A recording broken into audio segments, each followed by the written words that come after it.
ครับภาษาละนานะก็บ่จะเรียนยากกันหยังนะครับต้านเรียนอักขระนะครับมันก็คือตัวอักษรนะครับในภาษาไทยนะเรียนไหมมันก็คือสระใช่ไหมเอาสองอย่างนี้มาผสมกันตามหลักการของภาษาละนานะครับ7 วัน1 เดือนต้านก็อ่านออกเขียนได้เลยนะครับบ่ยากครับบ่ยากบ่ยาก อันเรื่องที่มันยากมันก็คือว่ายี่นะครับถ้าเฮาขยากเอาไปอวดอู้คนอื่นในหูในหานตัวเฮาเนี่ยอันนี้มันยากกว่านี้แล้วครับอ่าคนที่เปิ้นอ่านเพราะว่าคนที่เปิ้นอ่านออกเขียนได้แล้วมันมีน้อยคนนะครับภาษาละนางเฮาเนี่ยเพราะว่ามันเป็นภาษาที่มันตายไปแล้วนะครับมันไม่ได้ใช้ในต่างราชการมาเมินแล้วนะครับอันคนพวกก็บ่ได้เรียนบ่ได้ฮู้เนาะก็ไอ้เรื่องอ่านเขียนนั้นมันบ่ได้แล้วครับมันสมัยปัจจุบันเนี่ยเพราะฉะนั้นการที่เฮาจะเอาไปโชว์คนอื่นในฮู้ในหันตัวเฮานี่นะครับเฮาจะต้องใช้ภาษาอื่นๆนะครับมาเทียบเคียงเป็นภาษาของเฮานะครับอันภาษาที่มันใกล้เคียงอันภาษาละนาของเฮาหน่อยก็คือภาษาไต้นะครับเนี่ยภาษาไทยนั่นมันเกิดมาจากที่เดียวแล้วครับคือที่พ่อขุนรามคำแหงเนี่ยที่เดียวกันนี้แล้วครับมามันแยกไปทางใต้หน่อยอันเจ้าอโยธยาพวกเขาแป้งเป็นอักษรไทยมันแยกมาทางเหนือหน่อยเจ้าละนาพวกเขามาแป้งเป็นอักขระละนานะเนี่ยมันแยกไปสองสายนะครับไอ้มาก็สายเหนือก็สายใต้ใช่ไหมสายมันสองภาษานี่นะครับมันก็อ่า บางคำมันยังออกเสียงเหมือนกันอยู่นะครับเนี่ยมันก็จะผิดเพี้ยนกันไปเป็นบางคำนะครับเพราะว่ามันสำเนียงใต้กับเหนือมันก็แตกต่างกันไปนะครับแม้กระทั่งในละนาวของเขาก็ไม่ใช่ว่าเหมือนกันหมดนะครับนี่มันมีแต่ยวนแต่ลวดแต่เลือดแต่เกินแต่ย่องใช่ไหม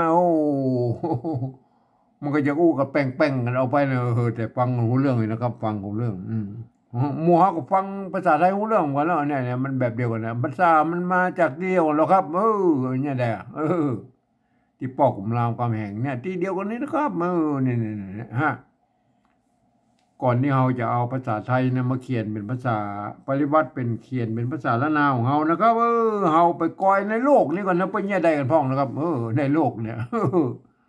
เอาไปดูใกล้ๆเนี่ยแล้วเวียดนามเนี่ยเวียดนามเนี่ยเดิมทีอันเปิ่นใจภาษายึกอันแบบภาษาจีนนั่นแหละครับเนี่ยภาษาดั้งเดิมของเวียดนามนะแต่เนื่องด้วยเพิ่นมีสงครามกันลากยาวนานมาแล้วนะตั้งแต่สงครามไอเดียนเบียนฟูนั่นนะมาจนถึงสงครามเวียดนามเหนือเวียดนามใต้เนี่ยมาแล้วกันเมื่อปี2518เนี่ยเนี่ยไหมเพราะฉะนั้นเปิ้นบอกมันมีเวลาที่จะถ่ายทอดอันภาษาไอ้ดั้งเดิมของเปิ้นมาสู่รุ่นลูกรุ่นหลานรุ่นเลนรุ่นโลนพวกนั้นก็ไม่ได้ลูกหลานเลนโลนเปิ้นอ่านไม่ได้เขียนไม่ได้นะภาษาอันยึกยืมนั่นนะครับเปิ้นก็เลยหันไปเอาอักษรอาหรับิกมาเขียนเป็นภาษาของเปิ้นครับเนี่ยเห็นไหม แล้วปกติใส่จุดใส่หมวกใส่ขีดอะไรอย่างมั่วสะบัดสะเพ็ดนั่นน่ะเนี่ยเปิ้นเอาไม่ได้ตามเสียงภาษาของเปิ้นไอ้จุดหมวกขีดอันอย่างมูนั้นมันก็คืออันสัญลักษณ์ของเครื่องหมายอันวรรณยุกต์นั่นแหละครับจะให้ออกเสียงยังได้นั่นมันเป็นยังไงมามันเป็นอย่างอันนี้คือลักษณะของการปริวัติภาษานะครับยืมเอาภาษาอื่นๆนะครับมาเทียบเคียงเป็นภาษาของตัวเองหรือเป็นห้องว่าปริวัตินั่นน่ะเนี่ยมันเป็นนะครับมาปริวัติภาษานะครับเห็นไหมแล้วก็ใส่จุดใส่หมวกใส่ขีดอะไรนั่นก็เครื่องหมายนะแล้วแต่จะเอามาใส่นะครับแม่นะครับมันเป็นเนี่ยเป็นห้องว่าปริวัตินะครับเอาไปก่อนในยุโรปนะครับอย่างเช่นฝรั่งเศสเยอรมันโปแลนด์ยูเครนรัสเซียโครเอเชียเนี่ยหรือยุโรปตะวันออกทั้งหลายแหล่นะเพื่อใช้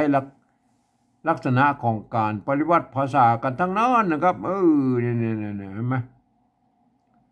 อันเปิ้นจะเอายืมเอาอักษรอาหรับิกนะไปเขียนเป็นภาษาเปิ้นครับหรือไปใส่จุดก็มี2 จุดก็มีบางทีก็ใส่หมวกก็มีหมวกปิ้นเนี่ยหมวกโครเอเชียมันง่ายคือนะมันปิ้นจิลินเหมือนกับบ่เหมือนหมวกเวียดนามหมวกเวียดนามไปกุ๊บหุ้มลงไปมัน มันอันหมวกโครเอเชียเนี่ยมันง่ายขึ้นนะมันไปคนละลายคนละเพิกอย่างนั้นนะมันก็แล้วแต่ไผจะประดิษฐ์เครื่องหมายยังไม่ใส่นะครับมาเพื่อให้เป็นอันสัญลักษณ์ว่าอันนี้คืออ่านออกเสียงอย่างอันอย่างนี้เลยมันเป็นอย่างนั้นมาเนี่ยลักษณะของปริวัติภาษานะเอาไปก่อนในอังกฤษหรอกครับอันนี้ไปมันลายละเปิ้นยืมเอาอักษรอาราบิกเนี่ยไปเขียนเป็นภาษาเปิ้นแบบโล้นๆเดี๋ยวเปิ้นบ่ใส่สักอย่างนะครับเนี่ยแต่เปิ้นก็มีกฎเกณฑ์อยู่ว่าเอาเลยพันไปเลยเสียงนะเฮาได้ก็แล้วแต่จะออกเสียงนะก็จะเอาวรรณยุกต์ไหนก็ว่ากันไปแล้วก็เนี่ยจะเอาเสียงไหนก็ว่าไปแล้วแต่บริบทในประโยคนั้นนะเห็นไหมอย่างเช่นคำเดียวคำกันเดียวกันนั่นละอยู่ในประโยคคำถามออกเสียงไม่แบบเนี่ยเห็นไหมถ้าออกอยู่ในประโยคธรรมดาก็ออกไปแบบนะอันนี้เนี่ยคือลักษณะของภาษาอังกฤษเห็นไหมมันก็คล้ายๆภาษาละนาของเฮายุคต้นๆนะครับมันว่ามีไม่เอกไม่โทก็คือไม่เยาะไม่ขอจ้างนั่นแหละใครไหมก็สามารถออกเสียงกันได้หลายๆเสียงเหมือนกันเห็นไหมเนี่ยเป็นใช่ไหมครับมันเป็นลักษณะของปริวัติภาษานะครับครับก่อนที่เฮาจะเอาภาษาไทยมาเขียนเป็นภาษาละนาของเฮาที่เป็นเฮาว่าปริวัตินะครับบูเฮาเนี่ยเจ้าละนาเนี่ยควรจะมีอย่างยึดเหนี่ยวกันนะครับเพื่อให้มันเป็นจุดศูนย์กลางของอันภาษาปริวัติของเฮานะครับนี่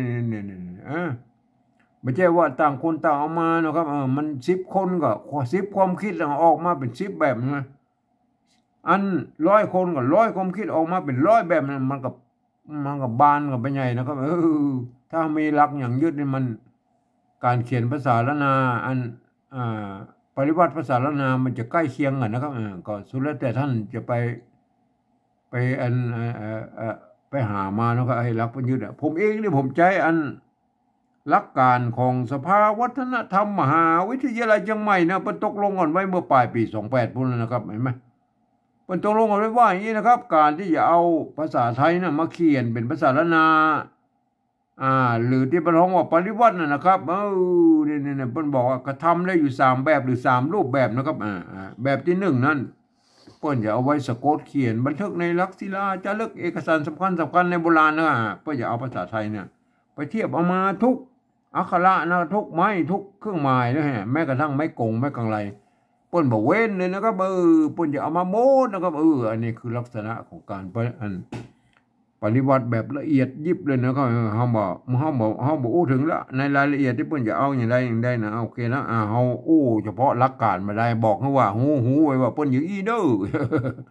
เฮาเอาแค่แบบที่2นี่ก็พอนะแบบที่2เพิ่นว่าอีนะครับ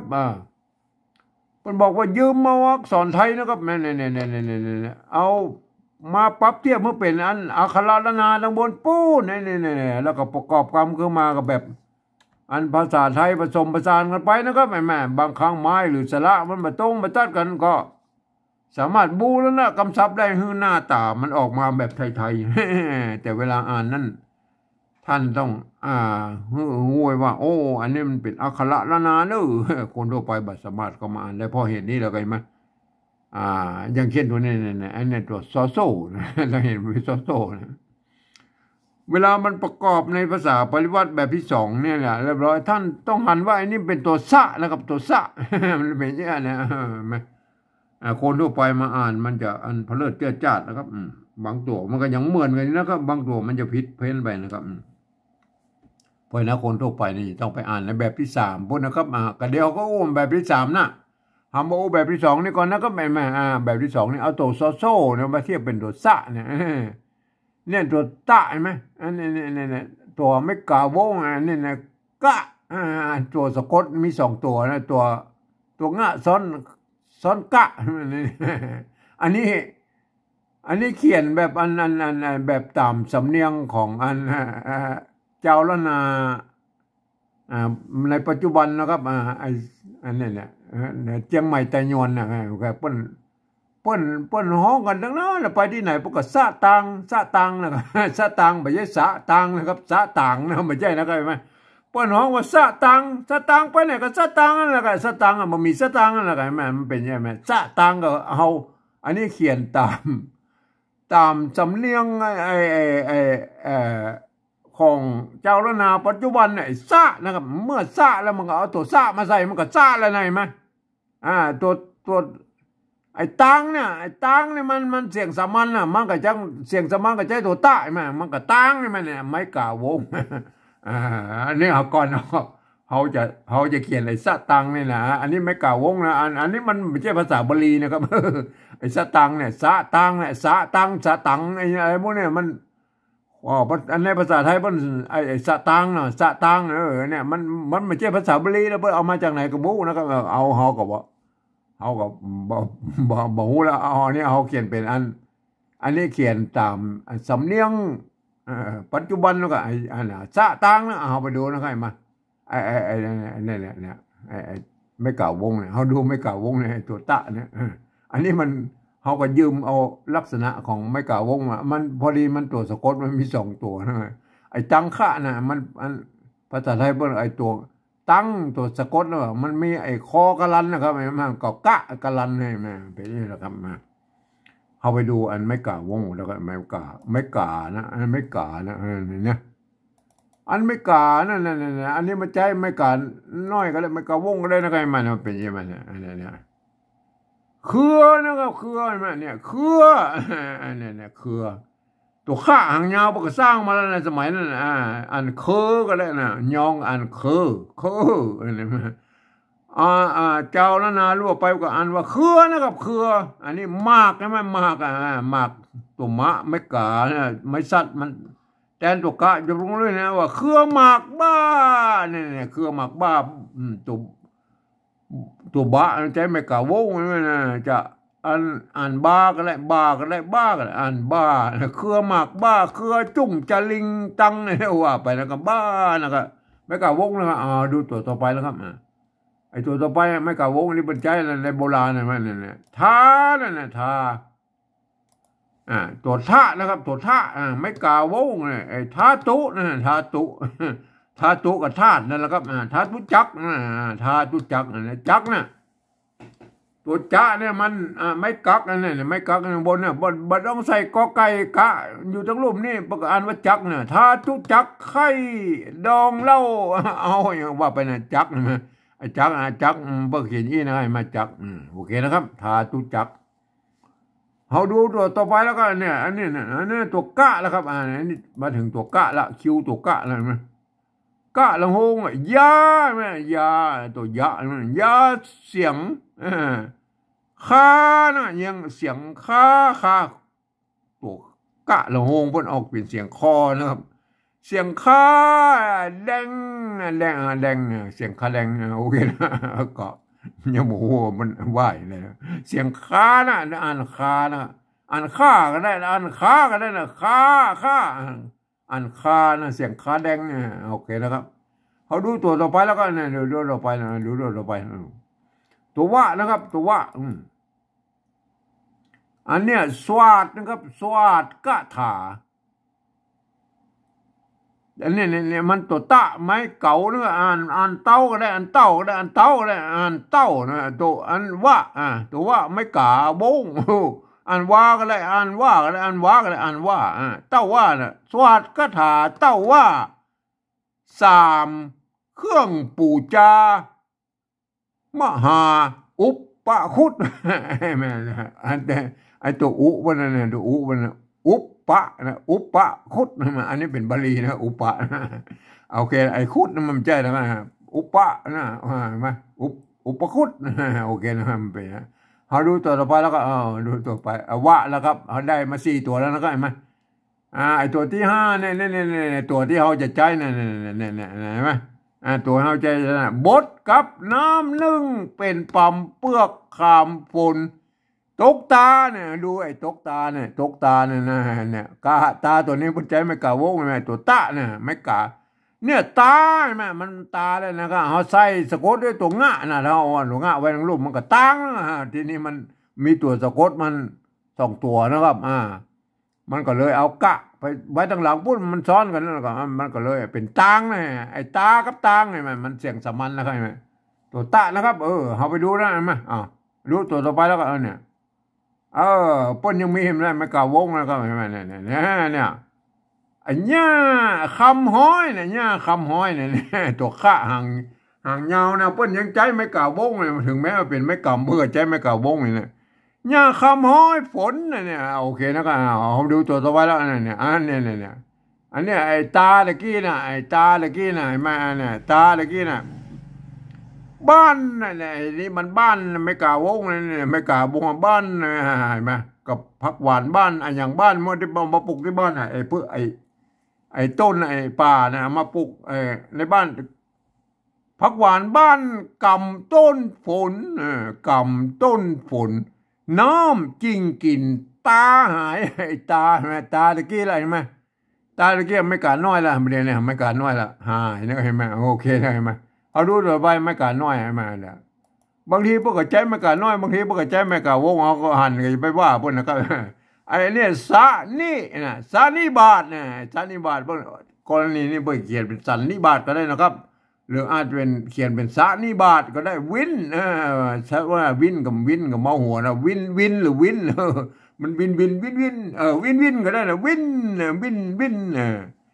สันนิบาตวินหัวเมาหัวนะครับบาทนะบาทไม่กะน้อยบาทไม่กะน้อยนะครับเฮ้ยไหมบางทีเพิ่นเจ้าบ้านะบางทีเพิ่นก็ใจไม่กะวงบางทีเพิ่นใจไม่ก่อนเฮาก็ไปว่าเพิ่นเฮาดูแล้วฮู้แล้วไม่กะวงอันนี้ตัวต้านะครับอันนี้เนี่ยยืมตัวเพิ่นยืมตัวอันทอทหารมาเป็นไอ้ตัวต้านะครับเห็นไหมอันตัวต้านั่นน่ะตัวตอเนี่ยในภาษาอันล้านนามันมี2ตัวตากับตัวต้านะไอตัวสะเนี่ยมันอันนี้ไหมกับตัวสะกับตัวสะเนี่ยมันมีสองตัวนะตัวสะเป็นอักษรต่ำนั่นแม่ตัวสะเป็นอักษรสูงนั่นแม่มันเนี่ยตัวสะนี่เป็นมันออกเสียงสะเนี่ยอักษรต่ำนั่นแม่ตัวต้านี่เป็นอักษรต่ำเนี่ยตัวตาอักษรสูงนี่มันเนี่ยเป็นอันนี้เป็นอักษรต่ำนะกูเนี่ยตัวสะตัวต้าใช่ไหมตัวต้านะตัวยืมตัวทอทหารมาเป็นนี่เนี่ยไม่กาตัวงะนะครับตัวงะตัวงะมันมีตัวงะแล้วตัวอันซ้อนตัวกะนะตัวกะมันยืมตัวคอคนมาเป็นนี่คอควายด้วยเนี่ยไม่ละห้ามก็คือไม้กะลันนะไม้กะลันเนี่ยถ้าเราเขียนอีเรามันจะเข้าใจผิดมันเป็นซอตังเห็นไหมซอทางซอตะมันเป็นซอมันไทยมันอ่านเป็นซอเฮากันแล้วก็ก็อันบูรณะกับซับมาไปหน่อยเอาสระอะมาใส่ไปไอ้สะตังเนี่ยอ่านว่าตัวตะนะครับเนี่ยอ่านว่าสะตังเนี่ยอ่านว่าสะตังเห็นไหมเนี่ยสะตังเนี่ยสะตังอันนี้อ่านว่าสะตังเห็นไหมสะตังนะครับเห็นไหมได้แล้วนะครับสะตังนะครับอันนี้ได้นะครับบูรณะคำศัพท์นะบ่อนะครับบ่ออันนี้บ่อนะไอ้สะตังเนี่ยไอ้สะตัวสะนี่บูรณะคำศัพท์นะครับเนี่ยตังนี่มันบูรณะคำศัพท์เนี่ยไอ้ตังเนี่ยไอ้ตังเนี่ยไอ้ตังนี่เอามาตรงตัวไอ้สะตัวนี้บูรณะคำศัพท์ไว้น้อยนะไม่ใส่สระบนเนี่ยเห็นไหมอันตัวเราไปบ่อนะครับบ่อเนี่ยบ่อโบราณพวกเขียนนี่นะตัวบะไม่กังบนเอาไปก่อยอันบ่อโบราณอะไรมาเนี่ยบ่อโบราณนะเพิ่นก็เขียนกะอี้มาตั้งแต่อันนี้เป็นอันภาษาโบราณอันยุคต้นๆของภาษาละนาแล้วนะครับเนี่ยเพิ่นสมัยมันมีไม่เยาะไม่ขอจ้างแล้วก็คือไม่เอกไม่โทนั่นเนี่ยเพิ่นก็อ่านไปตามนั้นเนี่ยบีเก้าเนี่ยเพิ่นเขียนตัวเอี้ยไม่เก่าใช่ไหมแม่เพิ่นตัวนี้เพิ่นใจไม่สั้นเลยมั้ยก็อ่านเก้าก็ได้อ่านเก้าก็ได้อ่านเก้าก็ได้บีเก้าลิ้นมันอันนี้เนี่ยมันพวกมันมีแม่ก็จ้างก็อันว่าลิ้นก็ได้ลิ้นก็ได้อันลิ้นก็ได้บิเกาลิ้นปองปากบ่อได้ลิ้นไก่ลิ้นปองอะไรก็ว่าบ่อคำดูคำว่าบ่อนะครับเนี่ยไหมความจริงมันมาจากไม้ก่ออยู่ทั้งลมเลยป้อยแม่ปอใส่เกลือปอตัดซะหน่อยเนี่ยเป็นเนี่ยไอ้ปอเนี่ยไม้ก่อมันมีอันไม่กังบนอยู่ตรงบนนี่แหละเอากันย้อนไปแล้วลุ่งควบกันอยู่มันคือไม่ก่อนั่นแหละความจริงมันต้องเขียนเป็นอย่างนั้นเนี่ยเอาต้องมีกันย้อนอยู่นี่ในบ่อเนี่ยแต่คนถ้าเขียนแบบว่ามันจะไปเข้าใจผิดว่ามันเป็นบ่อน้ำบ่อหินอย่างว่าเอาบ่ออันนี้บ่อไม้เพื่อเขียนตัวอี้ไม่เพื่อใส่ไม้กังบนเนี่ยปนตัดกันย้อนอยู่ปนตัดมาตั้งแต่สมัยโบราณแล้วนะก็มาเพื่อเขียนอี้แม่บ่อเพื่อไม่ใช่อ่านว่าบังนะไม่ใช่อ่านว่าบังนะไม่ใช่นะ ไม่ใช่บาลีนะครับบาลีมันอ่านว่าบังนะครับอันนี้มันเป็นตัวพิเศษมันอ่านว่าบ่อนะบ่อได้ลิ้นเปื่อยเนี่ยไม่ไก่มาได้โอเคนะครับเอาละบ่อมันเขียนอีนะครับมาเอาไปดูอันภาษาปริวัติของเขาแล้วปริวัติปริวัติยังไงครับถ้าเป็นแบบที่หนึ่งไปเอาไม้กังมนมาตัวนะครับอันนี้เอาแบบที่สองเขาก็บูรณะคำศัพท์ของมันเป็นหน้าตาแบบไทยก็คือเอาไม้เอกมาใส่กับบ่อแล้วก็แหมบ่อแล้วอันนี้บูรณะคำศัพท์นะครับเหมือนกระสะเนี่ยบูรณะคำศัพท์นะครับเห็นไหมบูรณะมันเขาบอกมาตรงตัวของเพื่อนใช่ไหมมาตรงตัวกับบูรณะคำศัพท์นะอันนี้หรอนักนะครับนักใช่ไหมเนี่ยตัวหน้าไม้ซัดเนี่ยไม้ซัดกรณีนี่มันทำหน้าที่เป็นไม้กักโอเคนะมันมีหลายหน้าที่นะครับไม้ซัดเนี่ยอันนั้นสะกดด้วยตุกกะเนี่ยนักใช่ไหมนักนักก็เอามาได้ยังไม่เอาไปดูอันภาษาโบราณเลยเนี่ยไอ้ไม้ซัดที่ทำมันหน้าที่เป็นไม้กักเนี่ยเป็นยังไงเนี่ยเต้านะครับเต้าแม่เนี่ยเต้ากันฟักตำผงตากแห้งเนี่ยกันแม่กันใช่ไหมไม่ชัดสตุกะอักษรสูงสะกดด้วยตัวหน้าออกเสียงจารวากันใช่ไหมตัวฟ้าอักษรต่ำนะใช่ไหมไม่ชัดสะกดด้วยตัวกะอ่านฟักนะครับใช่ไหมเต้ากันฟักตำผงตากแห้งใช่ไหมฟักออกเสียงตีสั้นนั่นนะตีตายนั่นนะฟักใช่ไหมเอาก็เหมือนก็นักตัวหน้ามันก็เป็นอันอักษรต่ำเหมือนกันในตัวหน้าใช่ไหมเมื่ออันนั้นมันฟักอันนี้ก็นักใช่ไหมนักโอเคนะครับโอเคนั้นนักก็ได้แล้วนะครับบ่อนะก็บ่อเขาอูตะกี้แล้วไอ้บ่อเนี่ยมาบ่อไอ้บ่อเนี่ยกับบูรณะคำศัพท์นะครับเอาบอกเขาบอกอธิบายต่อละก็คือบ่อเนี่ยบ่อก็เขาบูรณะคำศัพท์ให้มันเป็นอีนะบ่อแล้วอันนี้ตัวดะไม่กี่ใช่ไหม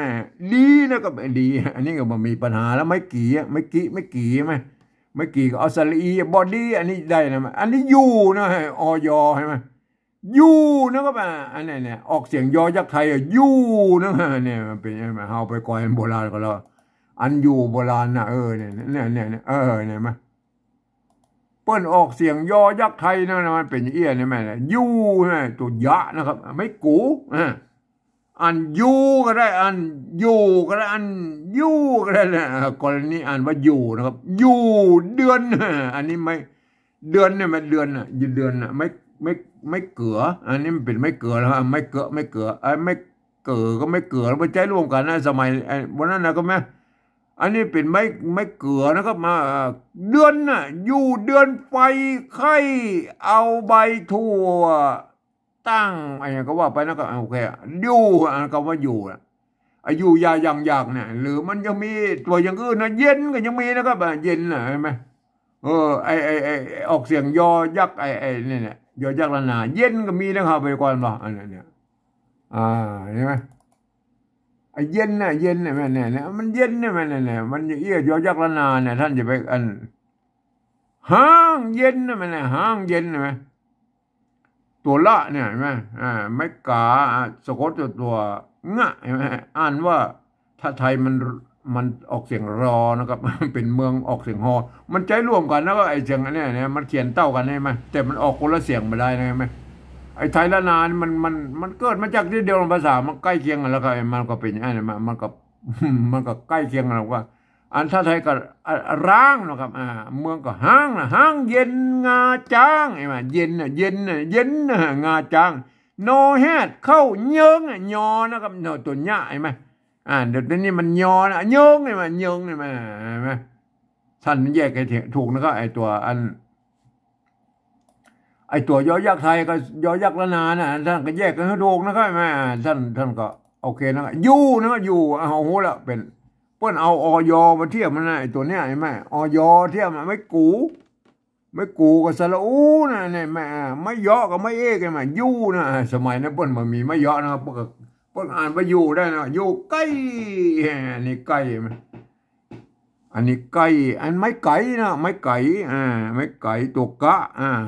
ตัวละกัมเนี่ยไม่เข้าจ้างอันนี้ อันนี้เปิ้นอ่านว่าไก่ไก่นะครับเห็นไหมไก่ไม่ใช่ใกล้นะครับไอ้เปิ้นบาลานนี้นะครับเอาไปดูควายโบราณไอ้เห็นไหมเอาไปควายไอ้ภาษาโบราณอะไรเนี่ยเห็นไหมเนี่ยไอ้ละกั้มเนี่ยมัน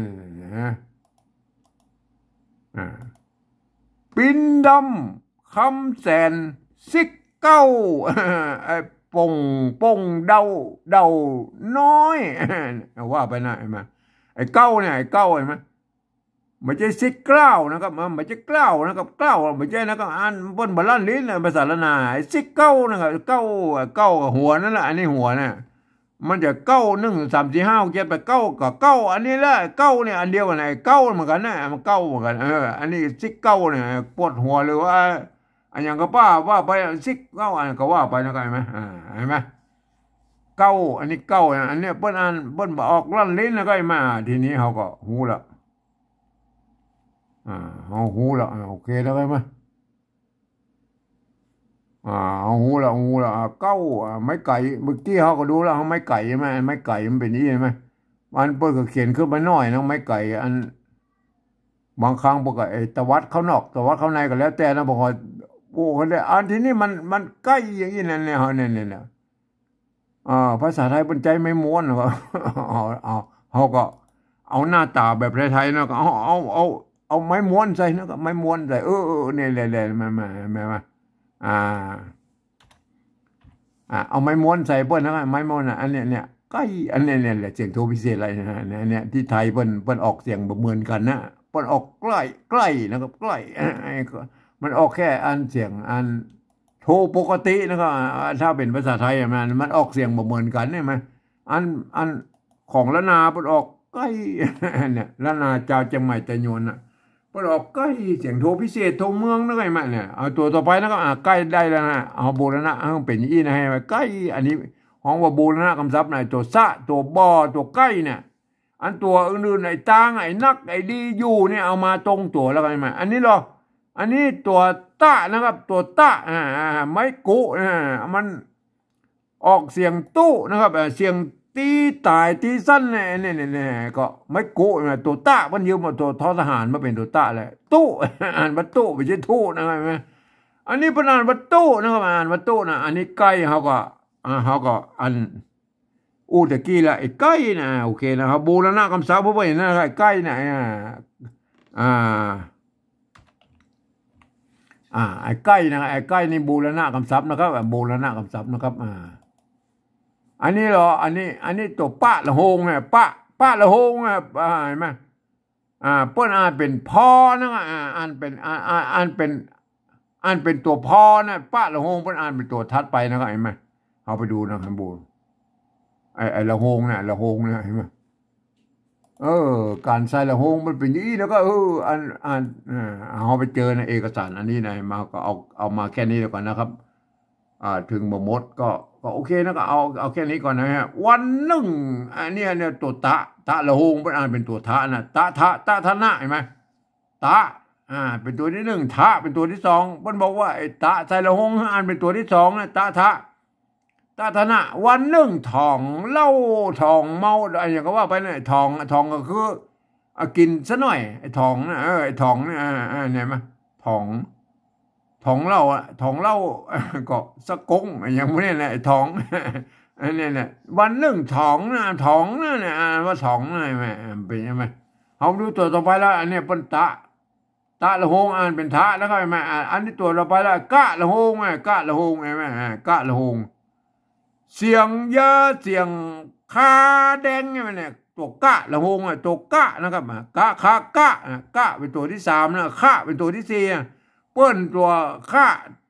ตัวกะใส่ละโฮงคือเป็นอ่านเป็นตัวคะนะครับอ่านเป็นคอนะเห็นไหมยาเสียงคาแดงโอเคนะครับมาดูตัวต่อไปนะครับอันนี้ก็ตัวกะแล้วครับตัวกะใส่ละโฮงเนี่ยเต้าว่านะเต้าว่าตะกี้อะไรมาเป็นอ่านว่าเต้าว่า3เครื่องนะฮะเครื่องปูจาเนี่ยไอ้เครื่องปูจานะก็เครื่องปูจาเครื่องเห็นไหมเป็นอ่านไม่ใช่เครื่องนะไม่ใช่อ่านว่าเครื่องนะครับ อ่านเครื่องแล้วก็อ่านว่าเครื่องนะเครื่องปูจานะตัวกะละหงมันอ่านเป็นเสียงคอนะครับอ่านว่าเครื่องปูจาเห็นไหมมันเป็นรู้ตัวต่อไปแล้วก็อ่านเนี่ยมาถึงมาถึงตัวที่เราจะอ่านอันนี้ถึงแล้วเห็นไหมเขี้ยวตัวคะไม่เกี่ยนะครับเห็นไหมเมื่อมันมีตัวสะกดแล้วบรรทัดไม่เกี่ยออกกับอ่านว่าเขียวก็ได้อ่านเขียวก็ได้อ่านเขี้ยวกรณีอ่านว่าเขี้ยวไส้นะตัวสะไม่ไก่นะไม่ไก่ใช่ไหมไม่ไก่ใช่ไหมอันนี้ไม่ไก่ใช่ไหมอันตัวสะนะเปิ้นอ่านว่าใสก็ได้อ่านไส้ก็ได้อ่านไส้ก็ได้เขี้ยวไส้อ่านว่าเขี้ยวไส้อันนี้ตัวป้าละโหงอ่านเป็นตัวพอนะอ่านว่าพริกขิงหอมนะพริกขิงหอมนะไม่ใช่พริกนะครับไม่ใช่พริกนะครับไม่ใช่นะครับเปิ้นป้าละโหงเปิ้นอ่านเป็นพอนะอ่านว่าพริกนะครับพริกขิงหอมแล้วก็ไม่ใช่ปลาลั่นลิ้นนะครับพริกนะอ่านว่าพริกนะครับเห็นไหมปะละหงอันนี้ปะละหงอ่านเป็นตัวพอแล้วไงแม่ตัวต่อไปแล้วก็เห็นไหมปะละหงเนี่ยปะละหงเนี่ยปะละหงเนี่ยอันเนี้ยตัวหะไม่กำหำฟันหำฟันตัวฟ้าไม่กาจะก็ด้วยนะหำฟันอันแล้วก็อันนี้ไม่แก่ตัวปะละหงอ่านเป็นพอนะไงเนี่ยสะกดตัวง่ายอยู่ในลุ่มเนี่ยอ่านว่าแพงก็ได้อ่านว่าแพงก็ได้อ่านว่าแพงก็ได้กรณีนี้อ่านว่าแพงนะครับแพงไม้อันนี้ไม้นะไม้ไก่ใช่ไหมไม้แพงไม้ก็เดียวมันยังมีปลาแพงอยู่นะก็ปลาแพงกับปลาไม้นั่นแหละปลาไม้แพงนั่นแหละอันนี้แพงไม้แล้วก็แพงไม้โอเคนะหำปานแพงไม้นะโอเคนะครับป้าละหงป้าละหงอ่านเป็นพอนะครับอ่านที่เขาก็ไปดูของเขาแล้วป้าละหงอันนี้ไอ้ป้าละหงไอ้เนี่ยเขาโหละไอ้ป้าละหงเขียนแค่นี้มันก็มีมันเหมือนมีไม่กะอยู่ในตัวอยู่แล้วนะก็ไอ้ภาษาละนาของเขาเนี่ยพระเนี่ยเขาเขียนมา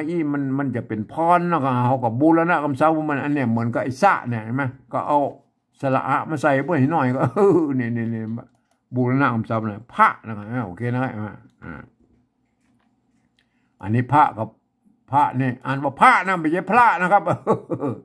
อ่านว่าพระนะครับอ่านว่าพระนะโอเคนะต่อไปนะครับอันนี้เราตัวพระไม่กลัวนะครับไม่กลัวเปิ้นมีไม้กังบนควบอยู่ตัวว่าไอ้เนี่ยเปิ้นเป็นไม่กลัวนะผัวนะอ่านว่าผัวนะเขาไปดูอันไม่กลัวอันโบราณแล้วก็อันเนี่ย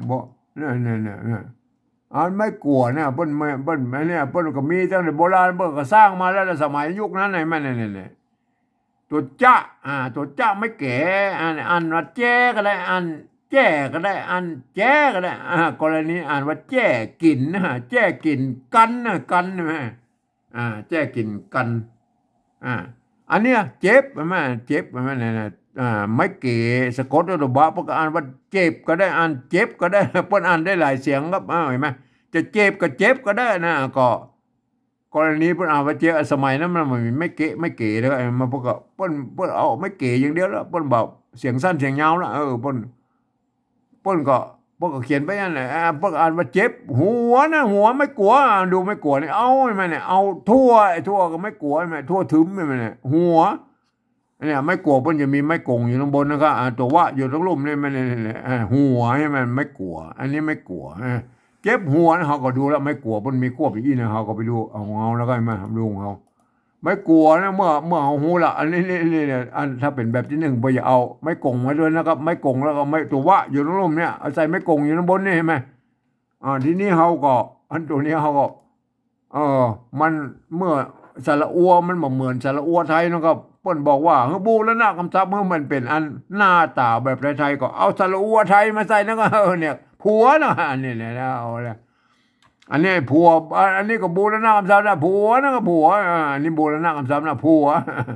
อันนี้บูรณะคำศัพท์ก็คืออันเอาสระอัวไทยมาใส่อันนี้เมียนะครับเมียเนี่ยอันนี้เขียนแบบเชียงใหม่ใจยวนนะครับป้นใบใส่ไม่ซัดแล้วครับเห็นไหม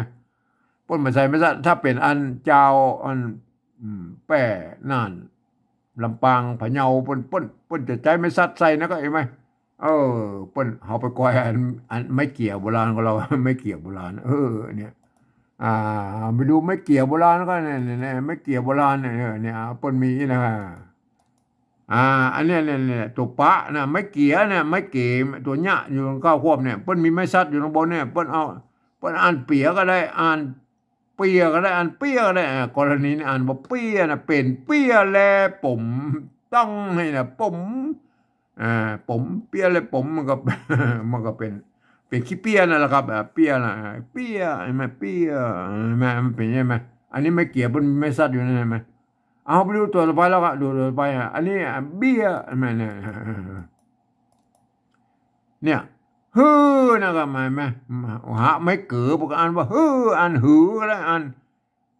นฮือก็ได้อ่านฮือกรณีอ่านว่าฮืออันนี้ตัวตะใช่ไหมอ่านตังก็ได้อ่านตังก็ได้อ่านตั้ง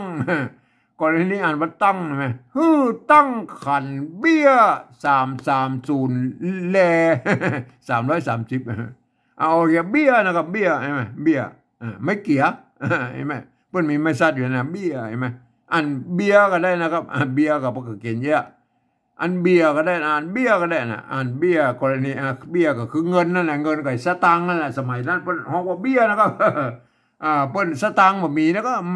มีมายุคหลังเนี่ยเปิ้นฮ้องกันยุคหลังนะใช่มั้ยไอ้สตางค์เนี่ยไอ้สมัยนั้นเปิ้นเบียนะครับเบียน่ะเพิ่นหมายถึงเงินน่ะเบียใช่มั้ยอันนี้ไม่เกี่ยวใช่มั้ยอันจารณาอันเชียงใหม่ตะโยนเปิ้นว่าโอ้อันนี้อันไม้สัตว์นี่เปิ้นเอามาเขียนมันกำกับเสียงอะไรนะครับจะอ่านเบียก็ได้อ่านเบียก็ได้อ่านเบียก็ได้นะเห็นไหมมันทำหน้าที่เป็นอันไม่พอดีเปิ้นมาเขียนปัจจุบันเปิ้นก็บ่ใส่ไม้สัตว์เลยเปิ้นก็เอาเต้าอี้แล้วเปิ้นเอาบ่ต้องใส่ไม้สัตว์แล้วเพราะมันเป็นเวลามีตัวสะกดแล้วเปิ้นก็บ่มีไม้สัตว์อะไรมันเป็นยังไงมามันเปิ้นก็เลยเข้าใจก็เป็นคนละเพิกคนละลายนะไอ้นะไตโยนจังใหม่กับอันไตลือลำปางแป้นั่นพะเยาวันก็ว่าไปนะทำอีสานเพิ่นก็ใส่นะก็ไม่ซัดอะไรมั้ยอันนี้น่าเขียนแบบเชียงใหม่นะเพิ่นบ่ใส่นะก็ตัวอันถ้าเป็นแบบที่1เพิ่นก็เขียนที่อีนะครับมันนี่เพิ่นอันนี้เนี่ยเพิ่นบ่มีนะก็แบบที่1น่ะแบบที่1อันที่นี้เฮาก็บูรณะคำศัพท์เนาะเอาสระอีไทยมาใส่แล้วครับแม่เอาสระอีไทยนะครับแม่สระอีไทยเพิ่นมีสระอีอย่างนี้นะครับอันนี้บูรณะคำศัพท์แล้วมีนะครับแม่อันเนี่ยอันนี้โอเคนะอันนี้โบราณคำศัพท์นะเมียนะอันนี้ผัวก็โบราณคำศัพท์เนี่ยเอาสระอัวไทยมาใส่นะอันนี้ก็เอาสระอีไทยมาใส่นะเนี่ยโอเคนะใครมาโอเคเอาตัวต่อไปเปิ้นนะเปิ้นอันเนี้ยตัวปะนะอันเสียงโทเนี่ยเปิ้นใจตัวปะนะเนี่ยโทปกตินะเปิ้นเนี่ยเปิ้นออกเสียงเปิ้นเนี่ยเปิ้นนี่มันไม่เกอเนาะไม่เกอไม่เกือก็ไม่เกอสมัยเนี่ยอันเนี้ยไม่สมัยนั้นเปิ้นใจร่วมกันนะไม่เกือก็ไม่เกอเนี่ยมาเฮาไปดูก่อนนะครับก่อนเฮาจะเขียนไอ้เปิ้นเนี่ยใช่มั้ยแม่เนี่ยอันมันมาจากอีไม่เกอนะไม่เกอเนี่ยไม่เกอมันเป็นยังไงไม่เกอไม่เกอผีผีอันเนี้ยเนี่ยผีถ้าเป็นอันยองผีเซอร์นะผีเซอร์หลงผีเสื้อนะครับเห็นไหมผีเสื้อสระเอือนะเป็นสระเอือไหมถ้าเป็นยองก็เป็นสระเอือใช่ไหมนะถ้าเป็นอันถ้าเป็นอันทั่วไปพวกก็อ่านว่าสระเอือนะครับผีเสื้อหลวงไอเสือก็เขียนนี้อันเสือก็ได้อันเสื้อก็ได้ไหมผีเสื้อหลวงนะเอาอันนี้เป็นสระเอือนะใช่ไหมสระเอือใช่ไหมเอาดูตัวต่อไปแล้วก็เนี่ยเมื่อเป็นสระเอือแล้วใช่ไหมเนี่ยเป็นสระเอือสะกดด้วยตัวหน้าใช่ไหมสะกดด้วยหน้าสะกดด้วยหน้ามันเขียนเป็นตัวละแทนนี่มันเนี่ยมันก็เลยเนี่ยพวกก็มันมีตั้งแต่โบราณแล้วก็มาแจ้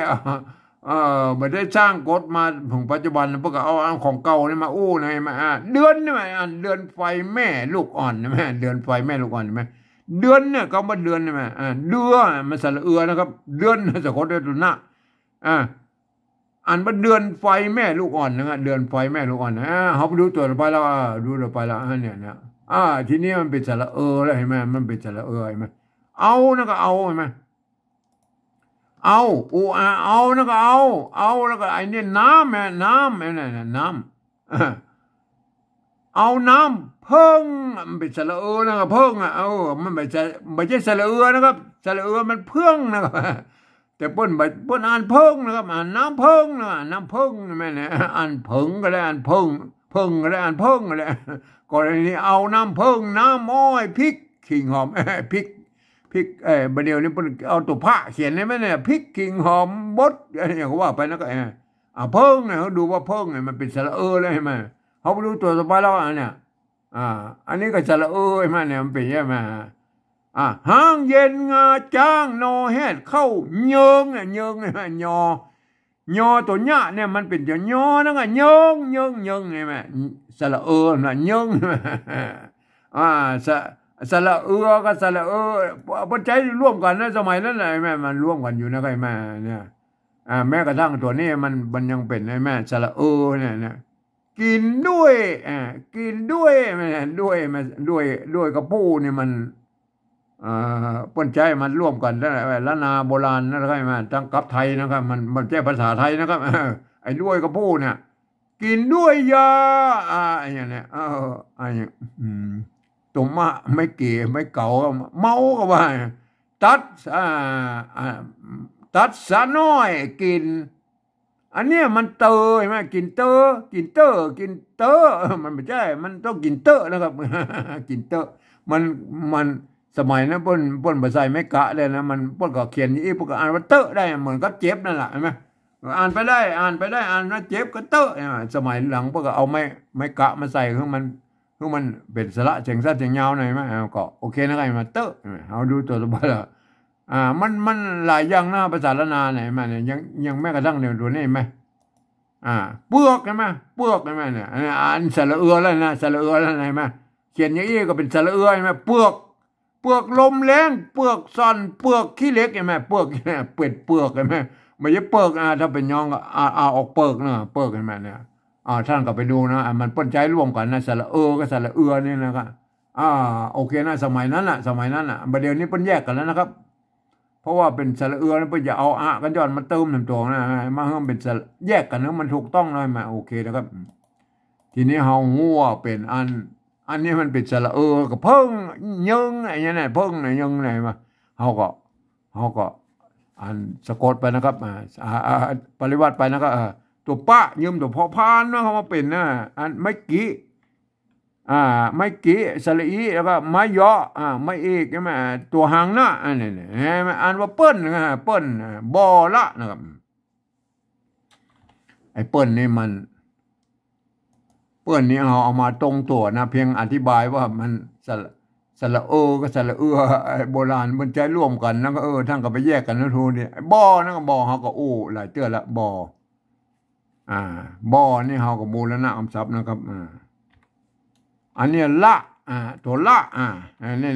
ตัวละถ้ามันถ้าบ่มีไม่กะประการละอยู่ดีนะครับประการละอยู่ดีนะครับ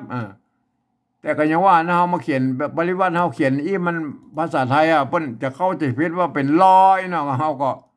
บูรณะคำศัพท์ใส่สระเฮาเพิ่นเห็นน้อยนะละโอเคนะครับโอเคนะครับละนี่ก็อันนี้โอเคมันมีอยู่แล้วต้นฉบับมันมีอยู่แล้วโอเคนะเขาก็โอเคไปใส่ก็ได้ไปใส่ก็ได้นะไม่กะนี่นะแต่ว่ากรณีนี้มันใส่ก็ใส่นะโอเคนะครับอันตัวต่อไปแล้วครับตัวต่อไปนี่อันนี้เนี่ยเป็นอันบอดี้เนี่ยบอดี้เนี่ยโบราณยุคต้นบอกเขียนแยกกันนี่นะครับยุคปลายมาเพิ่นว่ามันยาวไปพวกเอามารวมเป็นตัวพิเศษเนี่ยก็คือบอดี้นะบอดี้อันนี้ก็ไม่ใช่บีดนะครับมันคำว่าบอกับดีเนี่ยเพื่อเอามาผสมกันนะเพื่อตัดไม้กังมนเพื่อเอาไม้กี่เลื่อนมาใส่เอาตัวด่างไว้ทั้งร่มเนี่ยมันก็เป็นบอดี้อย่างนี้นะครับโอ้โหเราบอดี้นะครับบูรณะคำศัพท์เพิ่นไว้แล้วก็เป็นอย่างนี้นะครับมันเป็นตัวพิเศษสมัยโบราณยุคปลายแล้วนะให้มาตั้งไหนมันมาอันนี้ไม้ไก่นะไปอันนี้บอดี้โบราณคำศัพท์เพิ่นนะครับไอ้มาอันนี้รออันนี้ไม้ไก่ตัวป้ายืมตัวพอพานมานั่นแหละพอพานมาเป็นนะอ่านว่าไปนะไม่ใช่ไผ่นะอ่านว่าไปนะมันเป็นยังไงไปอ่านว่าไปนะก็อ่านว่าไปนะแล้วก็ตัวนี้เราไม่แก่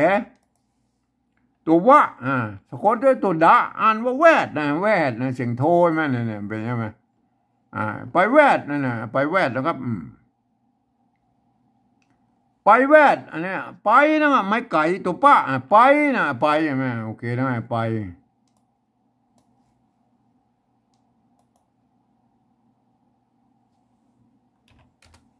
น้อยมันยาวไปไปน้อยกันน้อยไปละ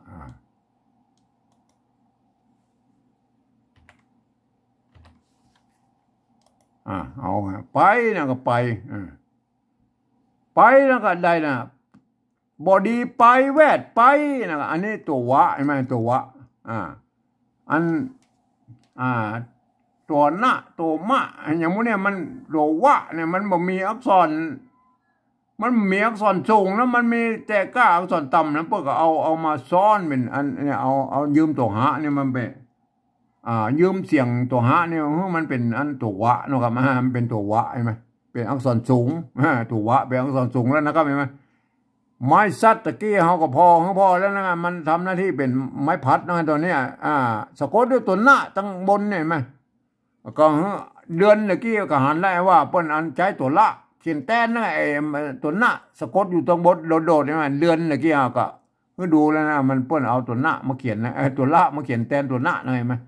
อันนี้อ่านว่าหวันนะหวันตัววะตัววะวะกับหอวอนั่นไงไหมหอวอไม้ซัดก็คือกรณีนี้มันทำเป็นไม้พัดนะครับหวันนี่หวันไอ้หวันตัวนี้มันตัวละเนี่ยถ้าเป็นแบบที่หนึ่งพวกเขียนอี้นอนเนี่ยแบบที่หนึ่งหวันเห็นไหมอ่านว่าหวันเนี่ยของเขาแบบที่สองนะเขากับบูแล้วหน้ากำซับว่าเปิ้ลเนี่ยมันหน้าตาแบบไทยกับหวันนี่อี้นะครับหวันเนี่ยหวันโอเคนะได้อันนี้ได้แล้วครับแบบที่สองได้แล้วนะครับเนี่ยหวันเนี่ยโอเคนะครับอันนี้ได้แล้วนะครับอันนี้ก็อันหมู่เฮาเจ้าล้านนาก็ควรจะใจร่วมกันนะครับอาจจะเป็นไตยวนไตลั่วไตลื้อไตเกินไตยองก็ควรจะใจหลักการของสภาวัฒนธรรมมหาวิทยาลัยเนี่ยเอามาร่วมกันนะเวลาปริวัติมันจะได้เหมือนกันนะครับเห็นไหมสำหรับแบบที่สามนั่นนะท่านมันเป็นตามสำเนียงของไผ่มันนะครับท่านก็ไปคิดค้นกันเอาเองนะครับวันนี้จะเขียนแบบเชียงใหม่ไตยวนนะครับอันนี้แบบนี้แหละครับแบบเนี้ยแบบที่สองเนี่ยสามารถอ่านได้นะครับวันนี้จะอ่านแบบเชียงใหม่ไตยวนนะต้องหันว่าอันนี้เป็นตัวซะนะครับตัวตะนะฮะตัวบะนะครับตัวหน้าเนี่ยต้องตัวอยยะนะใช่ไหมเนี่ยตัวกะตัวละกัมมันเป็นยังไงนี่มันเป็นต้องอ่านแบบเป็นหันเป็นภาษาละนานะครับอ่านไว้นะครับไอ้สำเนียงเชียงใหม่ไตยวนอ่านไว้นะครับสะตังบ่อนักบ่ดีอยู่ใกล้ตู้ใกล้พระผัวเมียเปิ้นบ่ละบ่ดีไปแวดไปหวันอันนี้คือสำเนียงเชียงใหม่ไตยวนนะครับเนี่ยเป็นยังไงครับสำหรับแบบที่สามนั่นแหละเปิ้นตามหลักการของอันสภาวัฒนธรรมมหาวิทยาลัยเชียงใหม่นะครับมาเปิ้นตกลงกันไว้เมื่อปลายปี28แล้วเปิ้นว่ากันอย่างนี้นะครับเปิ้นบอกว่าหลักการเปิ้นว่าการปฏิวัติภาษาละนาแบบที่สามนะเปิ้นบอกอย่างนี้นะครับฟังเอาเสียงภาษาละนาบนปุ้นนะครับเห็นไหมเปิ้นเปล่งเสียงออกมาแล้วนะครับก็เอาภาษาตะเขียนจะนั่นอุตเอียนะครับอุตเอียเพียงเดียวมันก็เริ่มกึดไปนะครับว่าอันภาษาไทยมันเป็นระบบ5 เสียงนะครับอันภาษาละนาวของเฮามันเป็นระบบ6 เสียงแล้วครับการที่เอา5 เสียงมาเขียน6 เสียงนั้นมันบ่ได้เสียงครบนะครับโดยเฉพาะอันเสียงโทพิเศษโทเมืองนี่มันบ่มีในภาษาไทยไหนใกล้เนี่ยใกล้เนี่ยมันเป็นยังไงมันบ่ได้บ่นั้นบางคนก็เปิบขี้ตู้เอาเสียงโทปกติไปเป็นเสียงโทพิเศษโทเมืองเนี่ยมันก็เลยปริวัติก็มั่วก็ไม่ใหญ่นะครับผมเองผมมั่วนะผมจะเอาจุดประดับไว้นะครับในไอ้ใกล้เนี่ยเห็นไหมเอาจุดประดับไว้ในแนวทางของเวียดนามนะไปใช้จุดใช้หมวกใช้ขีดใช้มัสเปรผมเอาแค่จุดนะครับเห็นไหมเอาประดับเสียงโทพิเศษเนี่ยแค่นั้นตัวอื่นก็สะกดไปตามนั้นแล้วก็เอาตามที่ภาษาไทยพวกเขียนได้เลยไหมเอาสะกดไปดูแล้วฟังเลยนะเอาฟังเลยนะมันต้องไปพอทั้งบนมันเนี่ยรับตายก็ได้นะฟังเอานะครับเปิ้นเสียงภาษาละนาเปิ้นบอกว่าสะตังนะสะตังท่านเขียนไอ้สะมันก็เขียนตัวโซสระอาเนี่ยโซสระอามันก็สะเนี่ยสะเห็นไหมอันนี้ตัวระบายตังนะตังมันไอ้ตังเนี่ยมันเสียงตังมันเอาเต่าเขียนเนี่ย อันนี้ตังแล้วยังอันนี้ก็ตังใช่ไหมนี่ก็ตังใช่ไหมสะตังมันงามๆหน่อยก็เอาแบบอันไทยใส่นะเอาคอกระลันมาใส่แล้วอันนี้อันไหนไหมสะตังเนี่ยสะตังเนี่ยอันนี้คือปริวัตินะครับปริวัติตามได้ตามเสียงนะใช่ไหมไอ้ตังเนี่ยตังเนี่ยไอ้สะนี่มันตรงตัวนะไอ้สะมันก็อันนี้ก็สะอะไรไหมไอ้ตังนี่ปริวัตินั่นเนี่ยปริวัตินะไหมเนี่ยปริวัติเขาไม่ได้ตามเสียงอันนี้เนี่ย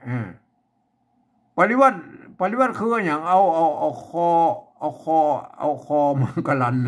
ไอ้สตังเนี่ยมันตั้งเนี่ยก็ไผ่ไปใส่ก็ได้ไอ้คอเนี่ยมาอ่านมาสตังเหมือนกันนะไงแต่ให้มันงามหน่อยเอาคอกลันมาใส่เอาตัวต่อไปบอนะครับบออันเนี้ยภาษาละนาบนบอนะแบบที่สองพวกบอนะเขาบอกพอทั้งบนด้วยเอาบอไทยใส่นะก็มามันเขียนเต้าอะไรบอเนี่ยแม่บอมันเขียนเต้ากันนะโอเคนะก็มันเต้ากันก็เขาก็เต้าไปอะไรไหมเขาก็ไปต้องมายุ่งไปไหนเต้านะเต้ากันไปกับเต้านะตัวต่อไปแล้วนักนะครับนัก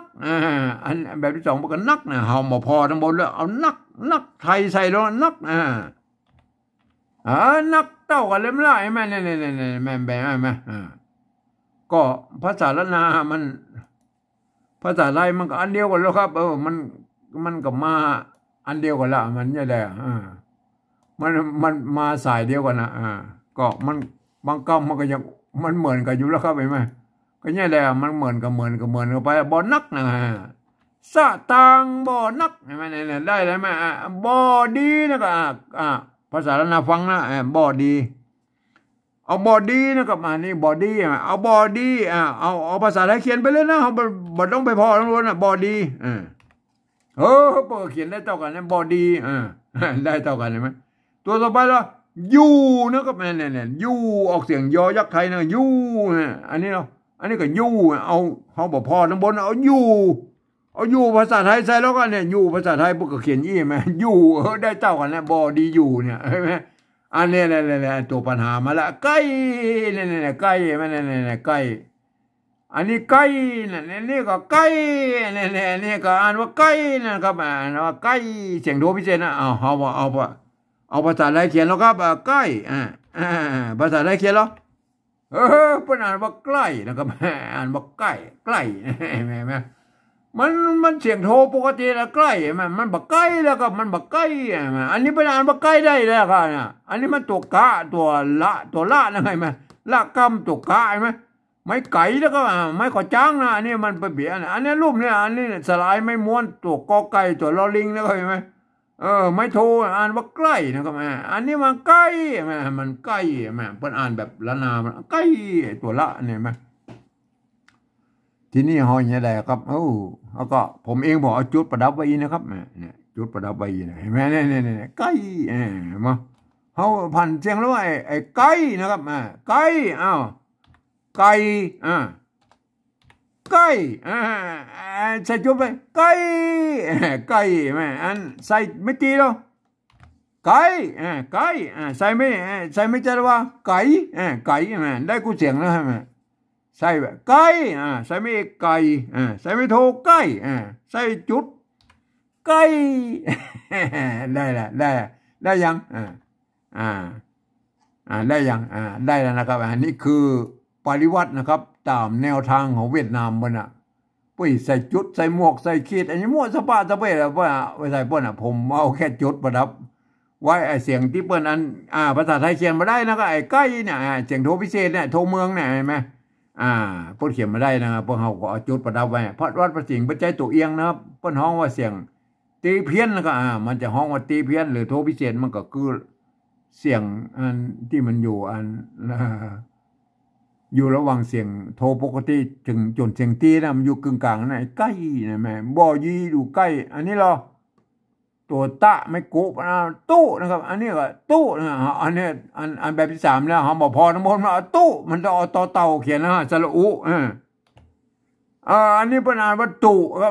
อ่านวัตถุเสียงเอกนะนี่อะไรก็เอาตู้เสียงไม่จรวาก็ใส่ไม่จรวาบนไหนตู้นะถึงว่ามันจะพิษละการของภาษาไทยอย่างนิดๆหน่อยๆก็มันเป็นอย่างไรว่าเปิ้นว่าอัน สระเสียงสั้นบ่สามารถจะใส่อันไม่เอกไม่โทไปตีจารวาบ่ได้เฮาก็ยืมเอาไม้จารวาไอ้ไม้ตีมันมาใส่กับตู้นะครับตู้โอเคนะตู้นะครับอันนี้ตู้นะครับอันนี้ก็ปริวัติทำแล้วใช่ไหมเนี่ยอันนี้ปริวัตินะครับอันนี้ก็ใกล้เอาดูเนี่ยใกล้กับปริวัตินะครับใกล้โอเคนะครับปริวัติก็คือเอาจุดประดับไว้อีนะครับแม่เนี่ยใกล้นะเห็นไหมใกล้นะครับอันนี้ตู้นะครับตู้กับใกล้อันนี้ปริวัตินะครับเห็นไหมปริวัตินะครับทีนี้มันก็จะว่านะใกล้ถ้าเราเขียนอย่างนี้มันจะเข้าใจผิดกันเนาะเขาก็หมายไปหน่อยนะครับมันเอาขีดเส้นใต้ไปหน่อยนะครับเนี่ยมันจะมาอ่านใกล้เขาก็ขีดเส้นใต้ไปหน่อยแล้วก็กำขีดเส้นใต้นึงอ่านเป็นตัวกอเฉยๆนะก็อ่านแบบละนาพวกนั้นก็อ่านว่าใกล้นะอ่านว่าใกล้นะโอเคนะครับขีดเส้นใต้ไปหน่อยไอ้ตู้เนี่ยมันต้องขีดละเพราะว่ามันต้องอ่านเสียงตีตู้นะครับใกล้ตู้ใกล้พระนะอันนี้พระอ่านพระนะครับเนี่ยอ่านพระอันนี้ก็พระนะครับเอาภาษาไทยเขียนพระแล้วครับพวกเขียนได้เรียกพระมันไม่ใช่พระแล้วครับเห็นไหมทีนี้มันอะไรมันมางามไอ้เนี่ยเอาอนุโลมนะอนุโลมเอารอเรือมาใส่เพื่อไหนแบบพระเนี่ยอนุโลมนะครับอนุโลมเมื่ออนุโลมแล้วเขาก็ มัน ก็คือปริวัตินะครับ ก็คือปริวัตินะครับอันนี้เขาก็เอาขีดเส้นใต้ไปหน่อยนะระวังไว้ว่าโอ้พอรอเนี่ยอ่านเป็นอ่านเป็นตัวพ่อเฉยๆนะอ่านแบบภาษาละนาบนอ่านว่าพระนะครับอ่านว่าพระเนี่ยใกล้ตู้ใกล้พระนะไม่ใช่พระนะครับเห็นไหมโอเคนะขีดเส้นใต้นะเห็นไหมโอเคนะตัวต่อไปผัวนะครับเนี่ยผัวนะครับ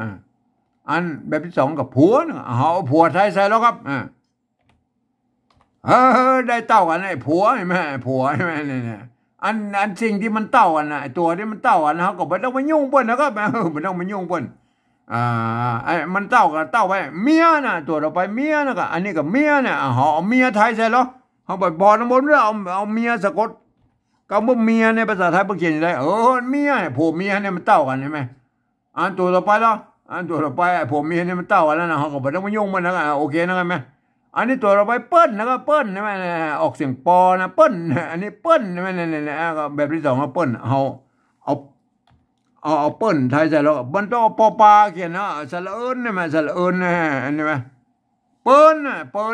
ใส่เมฆเหรอใส่เมฆมันเปิ้ลนะมาไปเฮียนไม่เอกจะวนบนมาได้นะมันต้องสะกดแบบภาษาไทยนะเปิ้ลนะเปิ้ลมันไม่โทไหมเปิ้ลใช่ไหมเนี่ยไหมใส่จุดกับเปิ้ลใส่ไม่จีกับเปิ้ลใส่ไม่จะว่ากับเปิ้ลใช่ไหมเนี่ยเปิ้ลเสียงโทนะเห็นไหมผัวเมียเปิ้ลตัวเราไปบ่อนะครับบ่ออันนี้ก็บ่ออันนี้บ่ออุดหลายเตื้อแล้วก็เอาบ่อไทยใส่แล้วก็บ่อเห็นไหมบ่อเห็นไหมบ่อมันตรงอะไรเปิ้ลนี่อันปริวัติมันได้ตามเสียงของมาจากละนาตำบลปุ้นแล้วก็เห็นไหมเปิ้ลบ่อตัวเราไปละนะครับอันนี้ก็ละเอาละภาษาไทยบนเขียนเนี่ยมันใต้เต้ากันนะบอละใช่ไหมเต้ากันนะโอเคนะครับเต้ากับเต้าไปนะครับอันตัวเราไปครับบอดี้นะครับบอดี้อันนี้กับบอดี้ใช่ไหมอันบอดี้เขาบอดี้ไทยใช่หรอบอดี้เอาภาษาไทยเขาแบบพอทั้งบนไม่ละบอดี้เนี่ยบอดี้ใช่ไหมอันตัวต่อไปเราไปนะครับไปอันนี้เราอันแบบที่สองว่าไปนะครับแบบที่สามเนาะต้องเอาปอปลาเขียนนะครับไปได้ไปไหมเอาปอปลาเขียนมันก็ได้แหละไปเสียงสามัญไหมไปไหมไปนี่ก็บูแล้วนะมันได้ตามเสียงเอาปอปลามาเขียนนะแม่ปอปลามาเขียนนะแม่มันได้ตามเสียงของมันแวดนะแวดเสียงโทปกตินะแวดอันนี้ก็แวดเอาแวดภาษาไทยซะแล้วแวดเต้ากันอะไรไหมเต้ากันก็เต้าก็เขาก็ไม่ต้องมายุ่งอะไรไปนะไปกับอูตะกี้แล้วเอาปอปลามาเขียนได้ไหมเอาปอปลามาเขียนแล้วก็ถือว่าบูรณะกับปริวัตินะครับปริวัติคือเอาปอปลามาเขียนนะใช่ไหมต่อไปหวันอันนี้ก็หวันเอาหวันเอาหวัน เอาหวันไทยใส่แล้วก็หวันมันได้เต่าอะไรมาเนี่ยได้แล้วนะได้อันนี้คือภาษาปริวัติแบบที่3แบบสำเนียงเชียงใหม่แต่ยวนนะครับก็อ่านไปตามถึงแม้ว่าท่านจะเป็นฝรั่งมังค่าลูกที่ไหนมานะครับท่านเรียนภาษาไทยมาเรียบร้อยแล้วท่านก็อ่านไปตามหลักการของภาษาไทยนะเกือบทุกประการนะยกเว้นคำที่มีจุดอย่างนี้นี่นะอ่านออกเสียงโทพิเศษโทเมืองนะครับแบบไม่เนี่ยคำที่มีไม้จัตวาท่านก็อ่านออกเป็นเสียงไม้จัตวานะครับมาก็คำที่มันเป็นอยนะเป็นพยัญชนะต้นอย่างนี้เนี่ยอย่างอยอย่างใหญ่ไหม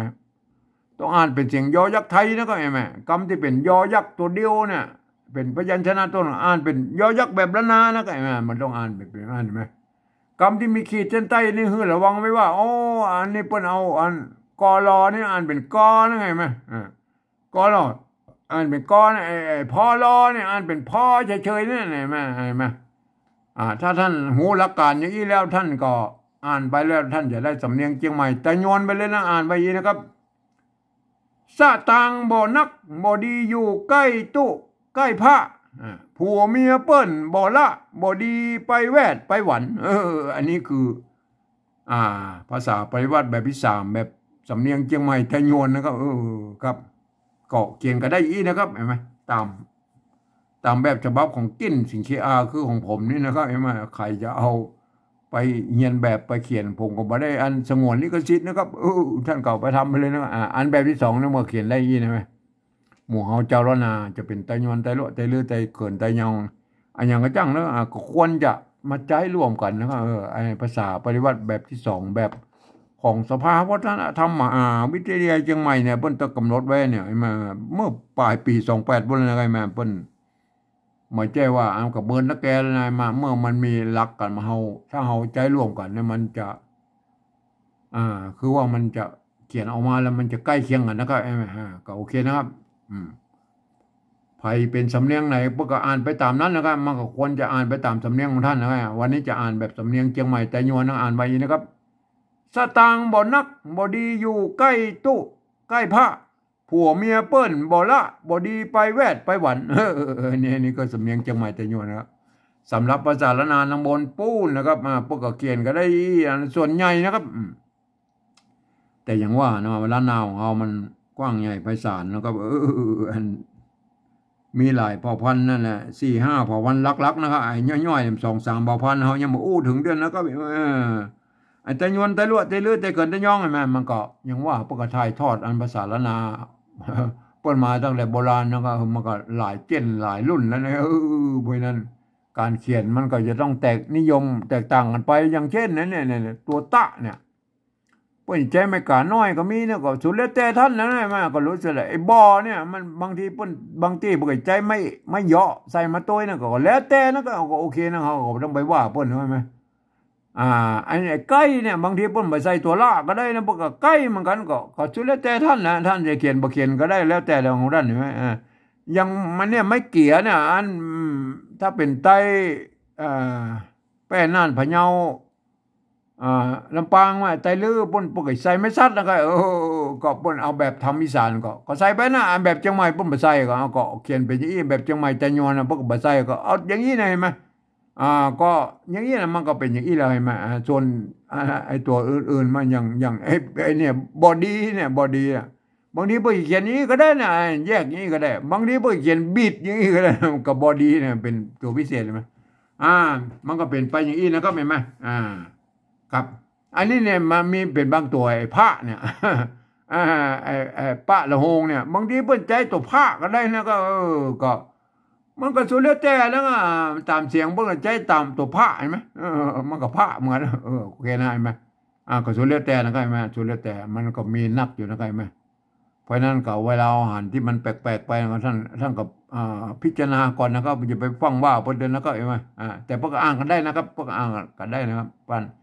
ภาษาละนาของอ่านกันหูเรื่องก็พอนะครับท่านจะไปสติ๊กกันมักนักนะครับโอเคนะครับวันนี้จะอ่านแบบสำเนียงเชียงใหม่แต่ยวนอ่านไว้นะครับสตางบ่นักบ่ดีอยู่ใกล้ตู้ใกล้พระผัวเมียเปิ้นบ่ละบ่ดีไปแวดไปหวันอันนี้คือสำเนียงเชียงใหม่แต่ยวนนะครับ ครับวันนี้มันเป็นการปริวัติอันภาษาละนาแบบสำเนียงเชียงใหม่ไต้หวนนะครับถ้าท่านเป็นอันสำเนียงอื่นๆว่าจะเป็นไต้ลื้อไต้ลั่วไต้เขินไต้ย่องท่านก็ไปคิดดัดแปลงกันเอาเองนะครับวันนี้ผมก็ขอบรรยายเพียงแค่นี้นะครับ